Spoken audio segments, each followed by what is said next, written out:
Movie के start होते ही दिखाया जाता है कि एरिक और एमी अपने 3 बच्चों केंड्रा, मेडिसन और ग्रिफिन के साथ कहीं पर जा रहे होते हैं। वो अपने नए घर में शिफ्ट हो रहे होते हैं। उस घर के साथ में एक बहुत पुराना और स्केरिंग सा ट्री होता है और दूसरी तरफ स्टार्ट से ही ग्रिफिन इस घर और उस ट्री में अजीब चीजें महसूस कर रहा था। ये अजीबोगरीब चीजें मेडिसन के साथ भी हो रही थी, लेकिन वो काफी छोटी बच्ची थी, इसलिए वो बगैर डरे इन सब से खेल रही थी। और जब पहले ही दिन मेडिसन अपने रूम में जाती है, तभी कोई कबर्ड के अंदर से उसके साथ बातें कर रहा होता है। और फिर रात को वो उस अलमारी के पास खेल रही होती है और जैसे ही वो अलमारी का हैंडल टच करती है, उसके बाल खुद ब खुद खड़े हो जाते हैं। फिर मेडिसन ग्रिफिन को भी कहती है कि उस हैंडल को टच करे और वो भी ऐसा ही करता है और उसके साथ भी सेम मूवमेंट होती है, लेकिन वो बच्चे इसे खेल ही खेल समझते हैं। इसके बाद रात को जब ग्रिफिन अपने रूम में सो रहा होता है, सबसे पहले तो उस रूम से नजर आने वाले उसी ट्री से उसे बहुत डर लगता है और इसके साथ ही उसे रूम में मौजूद एक बेसमेंट से कुछ आवाज सुनाई देती है और ग्रिफिन को उसके पीछे से बहुत ज्यादा खौफनाक फेस वाले क्लाउन के डॉल्स मिलते हैं। उन्हें देखकर ग्रिफिन काफी डर जाता है और उसे अपने रूम में नींद नहीं आती। फिर आधी रात को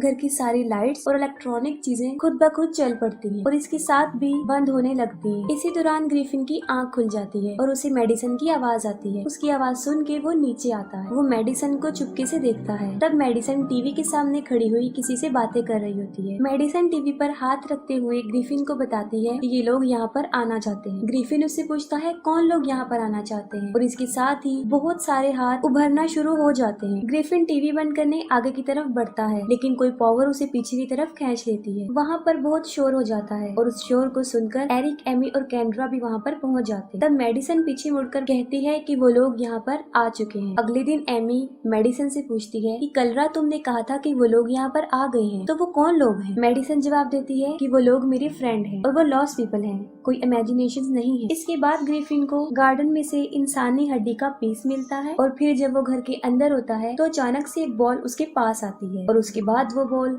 खुद ब खुद मूव करती हुई मेडिसन की अलमारी के पास चली जाती है। इसे देखकर ग्रिफिन काफी डर जाता है और वहाँ से भागने की कोशिश करता है। तब कोई बहुत ज्यादा बुक्स की मदद से उसके रास्ते को ब्लॉक कर देता है और अचानक से रास्ता खुल भी जाता है। ग्रिफिन काफी डर जाता है और वो एरिक और एमी को ये बात बताने की काफी कोशिश करता है, लेकिन कोई भी उसकी बात नहीं सुनता क्योंकि उस वक्त सबका ध्यान एरिक के लाए हुए प्रेजेंट्स पर था। रात को एरिक और एमी अपने फ्रेंड्स के घर डिनर के लिए जाते हैं और घर में केंड्रा, ग्रिफिन और मेडिसन अकेले ही होते हैं। जिनके घर वो डिनर करने जाते हैं वहाँ उन्हें पता चलता है कि उनका घर कब्रिस्तान के ऊपर बनाया गया है। दूसरी तरफ घर में बच्चों के साथ खौफनाक चीजें होना शुरू हो जाती हैं। केंड्रा के नए मोबाइल में अजीब किस्म की आवाज आना शुरू हो जाती है और मोबाइल की स्क्रीन पर अचानक से सिग्नल आना शुरू हो जाते हैं। केंड्रा को हड्डियों वाला खौफनाक सा गोश्त नजर आता है और जब वो वहाँ से भागने की कोशिश करती है तब जमीन से एक हाथ निकलता है और केंड्रा का पाँव पकड़ लेता है। केंड्रा मदद के लिए किसी को बुला रही होती है और साथ ही दरवाजा बंद हो जाता है। उधर ग्रिफिन के रूम में सारे डॉल्स खुद ब खुद मूव करने लगते हैं और उनमें से सबसे ज्यादा खतरनाक नजर आने वाला क्लाउन ग्रिफिन पर हमला कर देता है।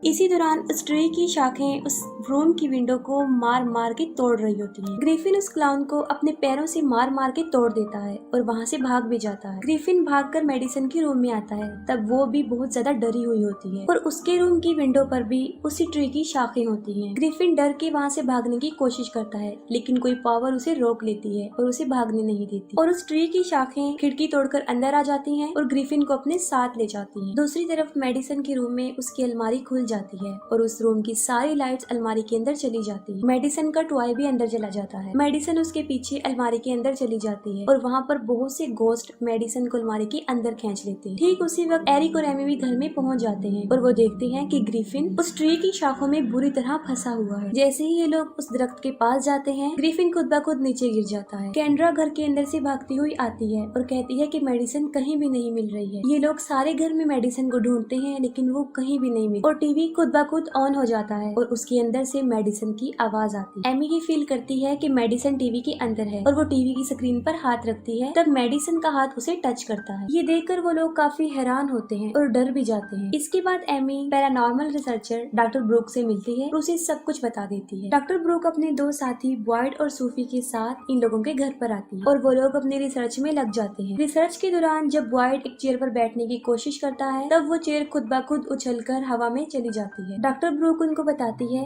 कि आपके घर में कोई आम साया नहीं है, बल्कि ये पोल्टरगाइस्ट है। ये पोल्टरगाइस्ट नॉर्मल भूतों से ज्यादा खौफनाक और पावरफुल होते हैं और चीजों को इधर उधर आसानी से फेंक सकते हैं। ये पोल्टरगाइस्ट बहुत ज्यादा नॉइज क्रिएट करते हैं, एकदम से आते हैं और एकदम से चले भी जाते हैं और ये पोल्टरगाइस्ट तादाद में बहुत ज्यादा है। इसके बाद वो घर पे बहुत सारे इक्विपमेंट्स जिसमें कैमरा शामिल है वो लगवाते हैं ताकि कुछ भी हो तो वो उसमें कैप्चर हो सके और जितनी जल्दी हो सके वो मेडिसन से राब्ता भी कर ले। बॉयड जब मेडिसन के रूम में उस अलमारी में ड्रिल करने जाता है तब कोई उसकी ड्रिल ही अंदर खींच लेता है और जब वो ड्रिल को बाहर निकालने के लिए आगे बढ़ता है तब कोई उसका हाथ ही अंदर की तरफ खींचता है और फिर कोई अंदर की तरफ से ड्रिल करता है और ये ड्रिल बॉयड के चेहरे के बिल्कुल पास होता है और फिर वो शैतानी ताकत उसे छोड़ देती है। बॉयड देखता है कि उसकी बाजू पर किसी के पकड़ने के निशान है और फिर वो खुद ब खुद गायब भी हो जाते हैं और दीवार में जो छेद बनाया गया था वो भी अब खत्म हो चुका है। घर में हर जगह इक्विपमेंट्स लगाने के बाद ये लोग मेडिसिन से कांटेक्ट करने की कोशिश करते हैं। दूसरी तरफ एमी टीवी के थ्रू मेडिसिन से कांटेक्ट करने की कोशिश करती है और वो कंटिन्यूअसली उसे आवाजें दे रही होती है। एमी को मेडिसिन का रिप्लाई भी आता है। वो कहती है कि वो उन लोगों के पास आ नहीं पा रही। ये सुनकर एमी को इस बात का रियलाइज हो जाता है कि वहाँ पर मेडिसिन के साथ कोई और भी है। इसके साथ ही वहाँ पर अजीबोगरीब आवाजें आना शुरू हो जाती हैं, सारी लाइट्स खुद ब खुद ऑफ हो जाती हैं और वो टीवी भी नीचे गिर जाता है। फिर एक काले रंग का साया नजर आता है जो मेडिसिन की आवाज में चिल्लाती हुई उसके रूम की तरफ भागती है। एरिक भी उसके पीछे भागता है और वो मेडिसिन की अलमारी में जाकर बैठ जाती है। एरिक उसके पास जाता है तब उसे पता चलता है कि वो मेडिसिन के भेस में किसी का भूत है। इसके साथ ही वो शैतान एरिक पर अटैक कर देता है। एरिक को काफी गुस्सा आ जाता है। एरिक उस अलमारी की दीवार को टेबल से मार मार कर तोड़ देता है। तभी वो दीवार खुल जाती है और वहाँ से बहुत ज्यादा लाइट्स आ रही होती हैं। उस दीवार में एक पोर्टल होता है। एरिक उस मेज की मदद से उसे मार मार के अंदर ही फेंक देता है। इसी दौरान उनके बेडरूम की सीलिंग पर एक और पोर्टल खुलता है और उसमें से वही टेबल का टुकड़ा नीचे आकर गिरता है। उसे देखकर डॉक्टर ब्रूक बोलती है कि यही मेडिसिन के बाहर आने का दरवाजा बनेगा और ये काम डॉक्टर ब्रूक से अकेले नहीं होगा। इस मकसद के लिए वो अपने एक्स हस्बैंड, माइस्टीरियस सब्जेक्ट एक्सपर्ट और फेमस टेलीविजन पर्सनैलिटी को यानी कैरिगन को बुलाती है। कैरिगन इन्वेस्टिगेशन के बाद बताते हैं ये घर कब्रिस्तान के ऊपर बनाया गया है जिसकी वजह से वो सारी डेड बॉडीज बहुत ज्यादा पावरफुल बन चुकी है और सारे के सारे भूत पोल्टरगाइस्ट में बदल गए हैं और मेडिसिन के पास पैदा होते ही एक स्पेशल गिफ्ट है जिसकी वजह से वो इन भूतों से अपना रिलेशन बना सकती है और यही वजह है कि उन पोल्टरगाइस्ट ने उसे अपनी दूसरी दुनिया में खींच लिया है। इसके बाद बॉयड मेडिसिन की अलमारी की दीवार को एक रस्सी से बांधकर उस खुले हुए पोर्टल में डाल देता है और जैसे एरिक का उस पोर्टल में फेंका गया टेबल उस दूसरे पोर्टल से बाहर आ गया था, इसी तरह वो रस्सी भी दूसरे पोर्टल की मदद से बाहर आ गई और यहाँ कैरिगन की ये ट्रिक कामयाब हो गई थी क्योंकि अब रस्सी का एक हिस्सा मेडिसिन के रूम में बना हुआ उस पोर्टल में था और दूसरा हिस्सा जो उनके लिविंग रूम में पोर्टल था वहाँ पर आ गया। बॉयड सबको एक ट्रैकर देता है ताकि सबको ट्रैक किया जा सके। इसके बाद कैरिगन ग्रिफिन के इलेक्ट्रिक टॉय को उस पोर्टल के अंदर भेजता है जिसमें कैमरा भी लगा होता है और जब वो टॉय अंदर जाता है तो वहाँ पर बहुत सारे भूत आसानी से नजर आ जाते हैं। फिर वो ड्रोन उन भूतों में से गुजरता हुआ मेडिसिन के पास जाता है और वो ड्रोन के जरिए मेडिसिन से कांटेक्ट करते हैं। मेडिसिन उन लोगों से बात भी करती है। अभी वो मेडिसिन को पोर्टल से बाहर आने का रास्ता बता ही रहे होते हैं तभी वहाँ पर 3 भूत आ जाते हैं और मेडिसिन को खींच के ले जाते हैं और फिर वो ड्रोन गिर जाता है। फिर कैरिगन ये डिसाइड करते हैं कि वो रस्सी की मदद से अंदर जाएंगे और मेडिसिन को बाहर निकाल के लाएंगे,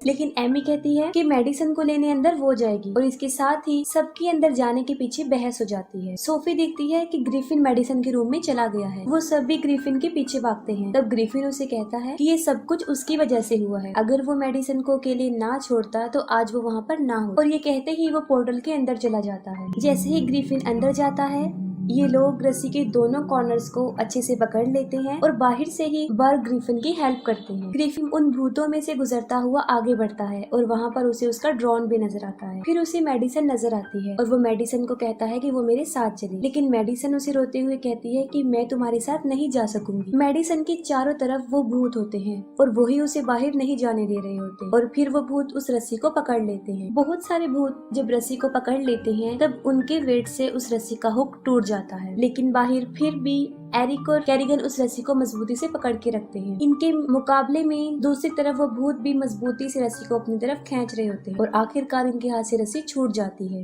तभी अचानक से ग्रिफिन की नजर उस रस्सी की तरफ पड़ती है जो उन्हें बाहर निकलने में हेल्प करेगी। ग्रिफिन जल्दी से मेडिसन का हाथ पकड़ता है और एग्जिट वाले पोर्टल की रस्सी को पकड़ लेता है। वो भूत इन लोगों को रोकने की बहुत कोशिश करते हैं और एग्जिट वाले पोर्टल से पहले एक रस्सी बाहर आती है और उसके साथ ही ग्रिफिन और मेडिसन भी बाहर आ जाते हैं। दोनों बच्चे बेहोश हुए होते हैं और एरिक और एमी उन्हें होश में लाने की बहुत कोशिश करते हैं। फिर वो लोग होश में आ जाते हैं। उन्हें सही सलामत देखकर सब लोग बहुत खुश हो जाते हैं।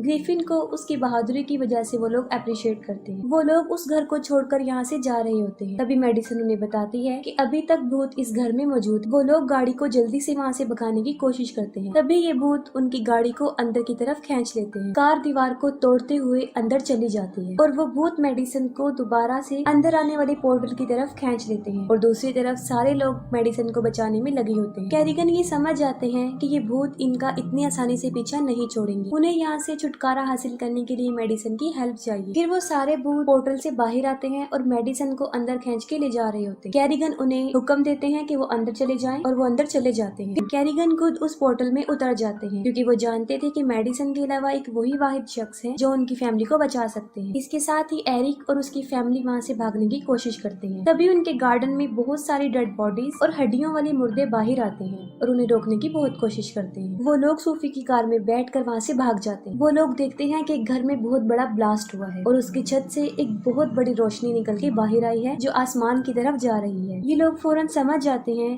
कि बर्ग ने उनकी हेल्प कर दी है और उस जगह को पोल्टरगाइस्ट से आजाद कर दिया है। दूसरी तरफ डॉक्टर ब्रूक अपनी साथियों की हेल्प से जीपीएस के थ्रू कैरिगन को घर में ढूंढ रही होती है। पहले तो उन्हें बर्ग कहीं भी नहीं मिलती, फिर उन्हें जीपीएस ट्रैकर में बर्ग की होने का सबूत मिल जाता है। फिर दिखाया जाता है कि एरिक की फैमिली फिर एक नए घर में शिफ्ट हो रहे हैं और उस घर के साथ में भी एक अजीब किस्म का दरख्त होता है। जैसे ही ये उस दरख्त को देखते हैं वहाँ से भाग जाते हैं और फिर दिखाया जाता है कि कैरिगन और ब्रूक अपने ड्रामा शो फिर से स्टार्ट कर देते हैं, जिसका मतलब ये है कि बर्ग वहाँ से सही सलामत वापस आ गए थे और कैरिगन और डॉक्टर ब्रूक दोबारा से मिल जाते हैं।